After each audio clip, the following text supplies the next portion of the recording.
Vamos a explicar un poco acerca del funcionamiento de nuestra simulación, recordando que en el lado derecho tenemos el diagrama de nuestro análisis del problema.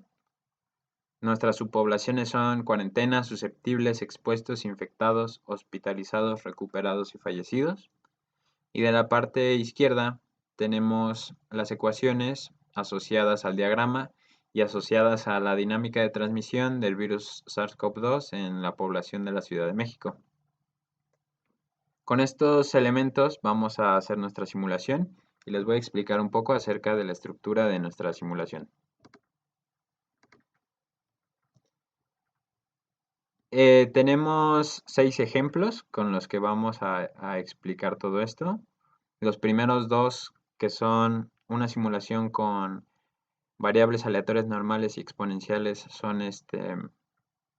son demostrativas, únicamente para mostrar que el modelo simula, y las otras 4 son más apegadas a la realidad, siendo la última de ellas en la que más se trabajó, y pues las iremos viendo cada una a su tiempo. La manera en la que se leen los datos, este es el tiempo en el que se indexó junto con sus fechas. Los infectados reales, el 17 de marzo del 22 hubo 21 infectados. Y estos son todos los elementos de la simulación. Esta es la población total. La población total la podemos mantener constante, ya que esperamos que esta epidemia no dure más de 10 años. Entonces no habría cambios significativos por los cuales debería de variar las poblaciones.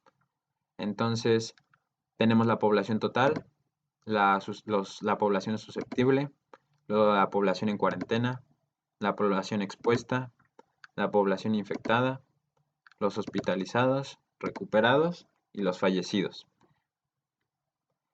Del lado derecho tenemos las tasas, que son estas de aquí, por ejemplo, beta, alfa 1, alfa 2, D1. Son las tasas con las que se rigen todas las dinámicas y los cálculos del lado izquierdo. Estas tasas, en este modelo en particular, que nos interesa beta, que es la tasa de transmisión, esta es la tasa que pasa de estar de susceptible a entrar en cuarentena, simulando la cuarentena de las poblaciones, y esta es de pasar de cuarentena a susceptible, simulando que salen de la cuarentena. Todas estas tasas se construyeron a partir de estos valores. P1, por ejemplo, es el porcentaje de infectados que se hospitalizan. P2 es el porcentaje de hospitalizados que fallecen.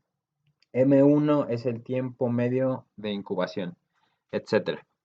Entonces, a partir de esto pudimos construir las tasas. La información salió de los portales de la Ciudad de México y la información de la serie de tiempo la conseguimos de la Universidad Johns Hopkins, que ahorita se considera que lidera la investigación en el coronavirus. Entonces, ya que dijimos cómo vamos a leer los datos, como dijimos, en este primer ejemplo metimos variables aleatorias normales. Podemos cambiarlas y podemos ver que la simulación va cambiando. Sin embargo, en la fase 2 de nuestro proyecto, pues como ya comentamos, no se asocia a ninguna distribución estas variables. ¿Por qué? La explicación que podemos dar es que este tipo de distribuciones son para eventos independientes y pues este tipo de comportamientos no se rigen a partir de eso, porque el valor de la tasa de transmisión beta, que en este caso es esta columna, depende obviamente de la tasa de transmisión del día anterior. No puede ser que una vez esté en 9 y de la nada baje a 0. Entonces, esta es la gráfica que indica los infectados reales, la gráfica azul, los infectados en el día T, la gráfica, Y estas son las gráficas de todas las demás poblaciones. Infectados reales, susceptibles, los de cuarentena, expuestos, infectados, pero calculados por nuestra simulación, hospitalizados, recuperados y fallecidos. Si cambiamos de variables, pues la situación que se describe pues sería diferente, pero no apegada a la realidad. Este es exactamente lo mismo con la misma simulación, pero ahora con variables exponenciales. Igual vemos que pues lo que habíamos explicado de los eventos independientes pues no se asemeja mucho a la realidad. A partir de este caso ya se asemejan un poco más a la realidad. Si se fijan, es un caso en el que no hubiéramos tomado ningún curso de acción. En la parte de acá marcamos como no había cuarentena ni nada de eso. Entonces, si no hubiéramos tomado un curso de acción, hubiera sido los resultados.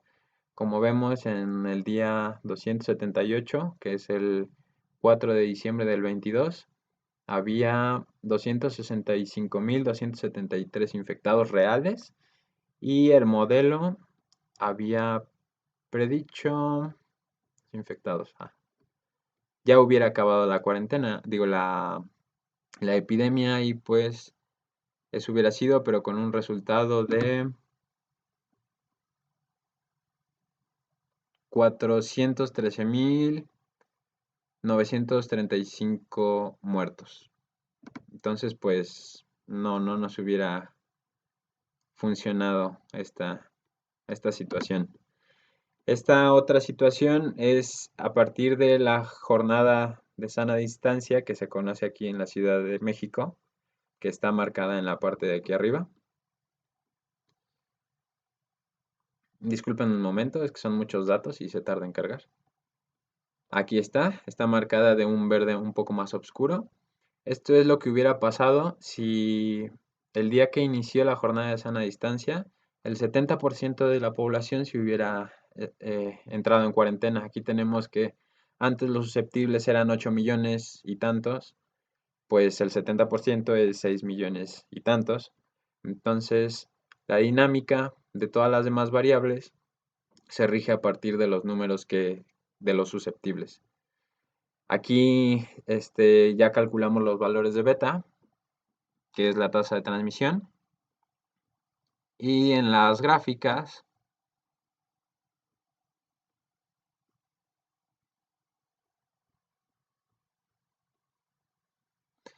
podemos ver que en el momento en el que hubiéramos salido, pues esto hubiera seguido la misma tendencia.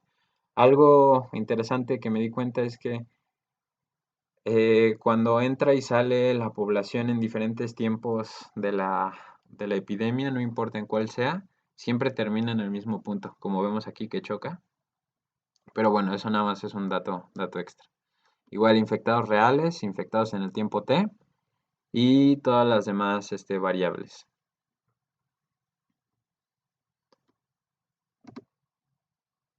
Esta es la simulación de una cuarentena intermitente. Si cada mes hubiéramos entrado y salido, me parece que es el 50%.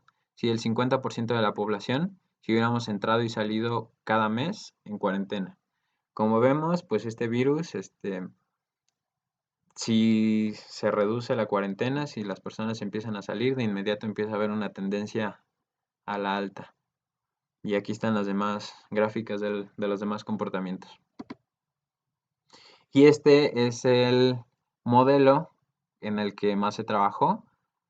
Aquí se buscó mucha precisión. Los datos de la cuarentena están basados en datos igual de la Ciudad de México, con los porcentajes de las personas que aquí están. Entramos en cuarentena con una progresión de los datos. Igual está marcada la sana distancia.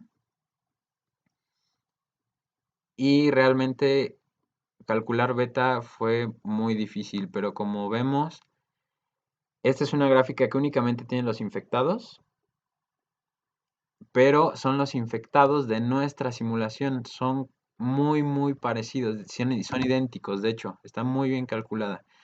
El 6 de enero del 22, infectados reales había 199.399 y el modelo simuló exactamente los mismos. En el día siguiente igual, todos estos valores, todos son exactamente los mismos. Entonces, asumiendo que eso es verdad, tenemos el valor de teta. Como vemos, las gráficas son exactamente idénticas, tan idénticas que no podemos ver una sobre la otra. Infectados reales e infectados simulados por nuestra hoja de cálculo. Y estas son las simulaciones 15 días después y un mes después, que son el espacio azul que tenemos aquí abajo. La primera simulación llega hasta aquí. Este día de acá, como vemos, estos son los datos reales y vemos una pequeña extensión. No vale la pena extenderlo mucho en el tiempo, ya que como los valores de beta van cambiando, dependiendo del comportamiento de la población, pues si se extiende mucho en el tiempo no predice cosas reales. Pero pues un mes, 15 días, 2 meses se me haría demasiado, pero aquí vemos una simulación de un mes, un poco ya más extensa a la del mes pasado, calculando las tendencias. La variable que ocupamos aquí, aleatoria, viene a partir de estos días. Estos días de beta los calculamos con la red neuronal. Aquí tenemos el código, la parte del entrenamiento y la parte de la curva ROC. Vemos que en la parte de arriba tenemos en la parte izquierda tenemos lo que es la sensibilidad y en la parte de arriba es lo que es la especificidad. Lo que representa esto es que representa la discriminación de una predicción acertada o fallida. En este caso, si nos apegamos a la parte de aquí, es muy buena la predicción para los resultados que se dieron. Si hubiera acercado a la parte de acá, es que es muy mala realmente la predicción a los casos. Como vemos, aquí describimos que hay una probabilidad del 72% entre casos acertados y casos que no se acertaron en nuestra curva ROC. Entonces tenemos el 72% de probabilidad de acertar en nuestra simulación. Y pues como vemos también en el área bajo la curva, bajo las variables que representamos en nuestro modelo, pues estos valores que se calcularon realmente sí son dependientes a todo nuestro modelo. De este lado tenemos la curva ROC de los datos del entrenamiento y de este lado tenemos la curva de la validación. Como vemos son valores muy parecidos también, entonces pues podemos concluir que realmente nuestro modelo podría llegar a ser muy preciso. Y bueno, esto es las gráficas adicionales de las otras poblaciones, pero con 15 días adelantadas y otros 30 días. Y esto sería todo. Muchas gracias por la atención y por estar teniendo un seguimiento con nuestro proyecto.